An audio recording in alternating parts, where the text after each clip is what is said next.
So I want to start off this unit by having a little bit of fun and poking a little bit of fun at our college's expense for educational purposes. If you've ever played around with this website, the Wayback Machine, it's part of the Internet Archive. And so you can Google it or you can go to archive.org and find it. But the purpose of it is they make digital snapshots of different websites.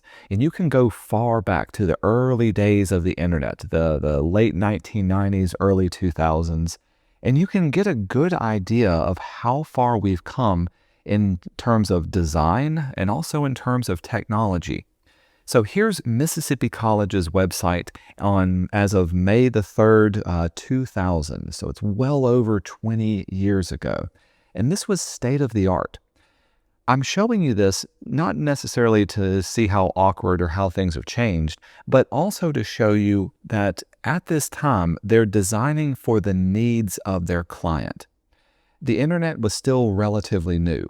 There were no smartphones, there were no tablets. If you were going online to view this, then you were probably doing it either from a library or at your own home computer. So when they designed things, a lot of the stuff was very text heavy. There was certainly no decorative text. It was just the default font that anybody would have access to. If there were pictures, the pictures were usually very low quality, either taken or scanned in, and so that they're quickly able to put on the internet.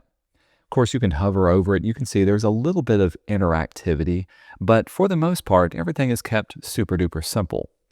Contrast this design with our current web page. Now, as of the recording of this video.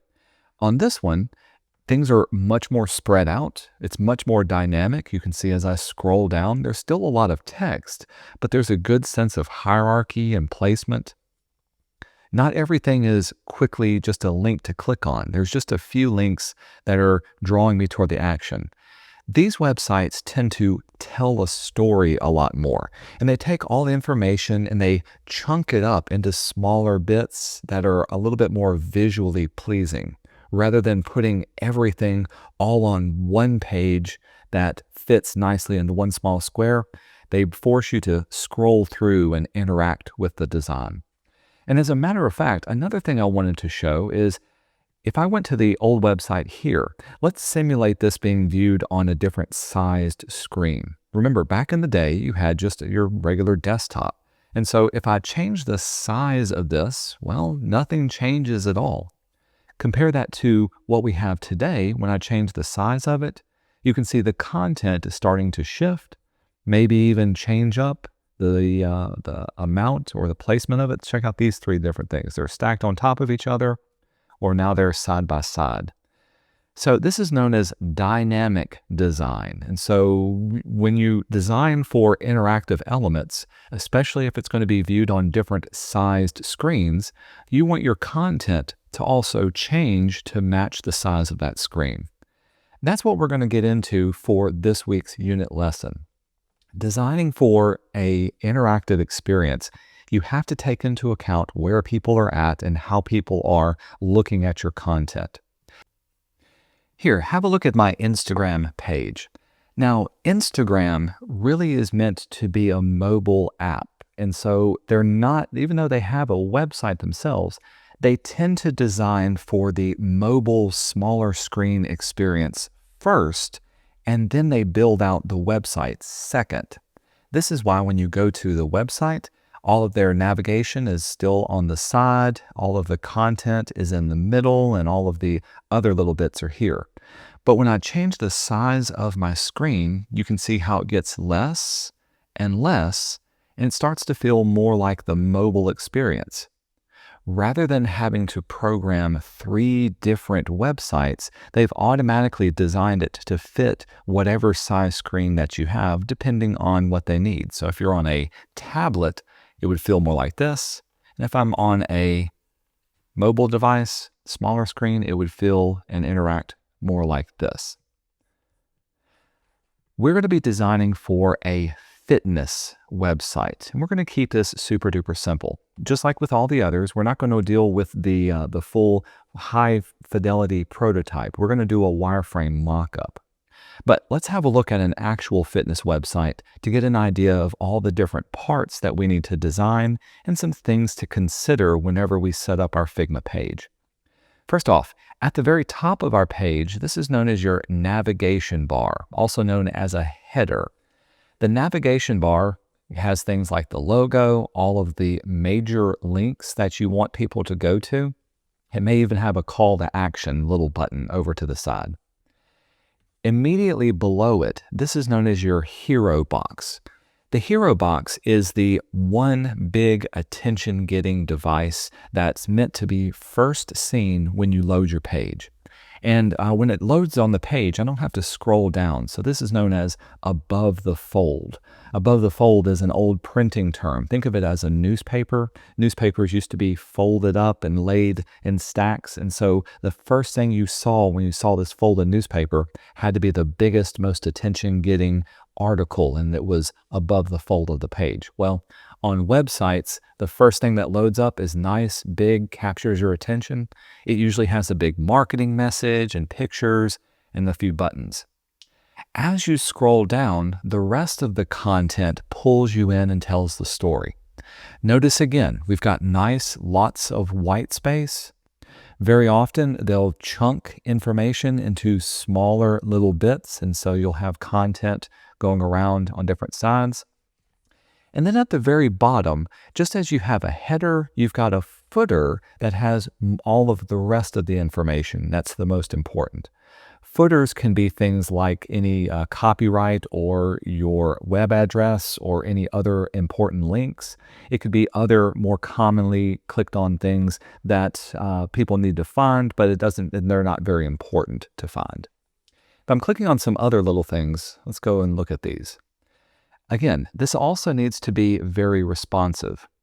As I look at this on my desktop, I can see all of these are nice and evenly laid out in this little 4-quadrant pattern.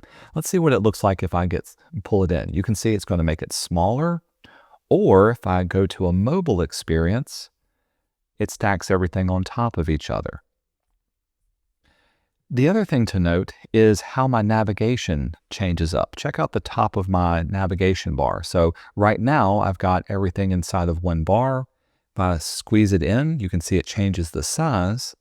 But eventually I get to this point where it's small and I've got a little hamburger menu up here. So I have to click on it, and now these are my links that pop up from here. Each one of these is meant to still make it nice and user-friendly to click on. Just imagine if everything, if everything just kept getting smaller and smaller, it'd be harder to click on some of these links at the top. So they need to find a way to make it bigger, but also keep it out of the way. That's what the little hamburger menu allows to do. Ooh, look at that little animation that happens to that. I'll just click on it, it comes back up. That's really cool. So we need to build out our wireframe to match 3 different sizes and be able to showcase the information inside of it. So to get started, let's jump into Figma and let's create a new document. Once again, we're on our home page and we want to create a new design. This will launch our new little page. Now, we want to actually have 3 different sized artboards or frames to be able to work on.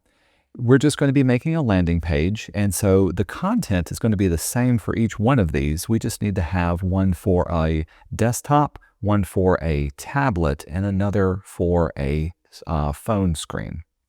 Grab your frame tool. And over here in the frame size, we've got a variety of different things that are already done. Now, we've been working in the phones before. Let's make one for the desktop. We're just going to choose a standard desktop size, which is 1440 by 1024. So with it selected, you can see how it automatically populates onto here. One more time, let's deselect it and choose our frame tool. Next, let's make one for a tablet size. Open up your tablet. And we'll do it just for the iPad. Let's go for iPad Pro. And we'll drag it up and align it up here at the top as well. Now, I do realize that tablets can be turned sideways, but we're going to keep it in portrait mode just for sake of teaching. And then finally, let's give ourselves a mobile device. One more time, choose your frame tool, open up the phone, and we'll design it for one of the iPhones. Again, drag it up here.